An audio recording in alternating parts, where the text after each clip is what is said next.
If you're on a weight loss journey and you're feeling frustrated because you feel like you're doing everything right all day, like having a healthy breakfast and then a healthy light lunch, but then suddenly nighttime hits and you're eating everything in sight and feel out of control around food, you're not alone. I've been there more times than I can count, and I want to help you break that horrific cycle for good. First of all, this isn't a willpower problem. There's nothing innately wrong with you. Your body is responding exactly how it's designed to when it's underfueled. This is a biology and nourishment problem, and today I'm gonna go over why that happens and how you have the power to fix it. If you're new here, I'm Chris. I'm a national board certified health coach, helping women lose fat and feel confident by eating more nourishing and delicious food and training smarter, not harder. If you want simple science-backed strategies to finally reach your health and body goals without undereating and overdoing cardio, you're in the right place, so make sure you're subscribed.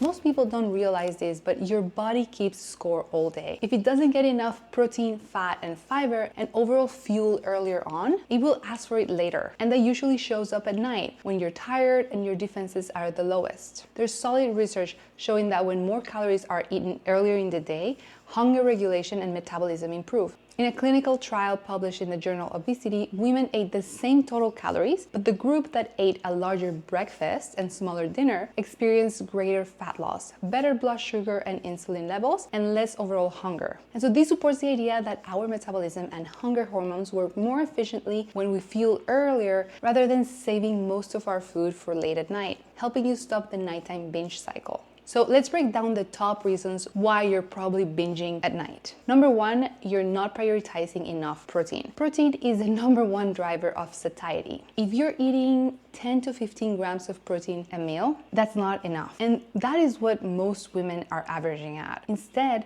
to support your hormones, fat loss, and every function in your body, a great starting point would be at least 30 grams of animal protein per meal. And for many women, more is better. Protein stabilizes blood sugar, supports muscle, and sends a clear signal to your brain that you are fed. And so when protein is too low during the day, hunger does not disappear. It just basically gets delayed. Number two, you are afraid of fat and it backfires. Diet culture taught women specifically to fear fat, but thankfully that has slowly changed. Fat is essential for hormone regulation, satiety, and stable energy, in short. So if you're still fearing fat, please let this video convince you to stop. Low-fat meals tend to digest more quickly, which often means you're hungry again and again and again. Including adequate healthy fats slows digestion, supports hormone signaling, and helps meals keep you satiated and with steadier energy for longer. When fat loss or body recomposition is the goal, the key isn't avoiding fat. It's being mindful of portions, since fats are more calorie dense. And we do need to be in a calorie deficit, but smartly. And so prioritizing lean protein makes it easier to include the healthy fats like avocado, olive oil, nuts, seeds in amounts that support both satiety, but also your progress. This is exactly what I help women do inside my 12-week coaching program. We focus on building sustainable habits around food, movement,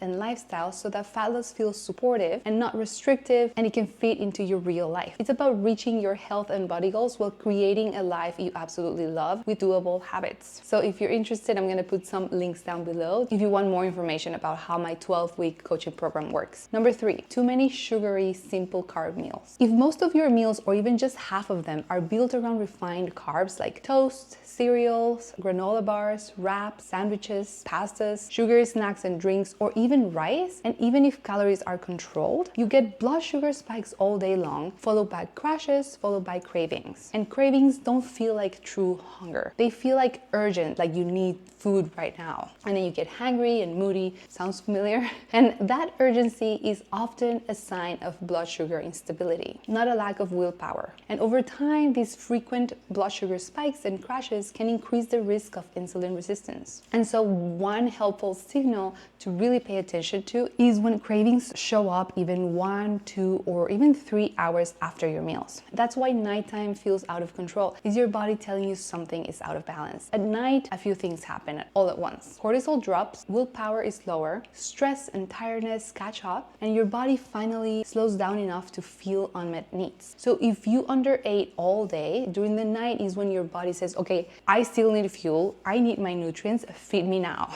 especially if you're an active person. Your body needs more calories, which brings me to my number 4. You're not eating enough total food. And this is massive. So many women think they're doing good by eating as little as possible during the day because usually they've seen other women do it and achieve weight loss. But aggressive calorie deficit and low nutrient density equal guaranteed rebound eating. You're not failing your diet. The diet is failing your body and your biology. If it truly were working, you wouldn't be in this cycle of binge and restrict. That's exactly what I focus on with my clients. We break this cycle for good so you can lose the fat forever.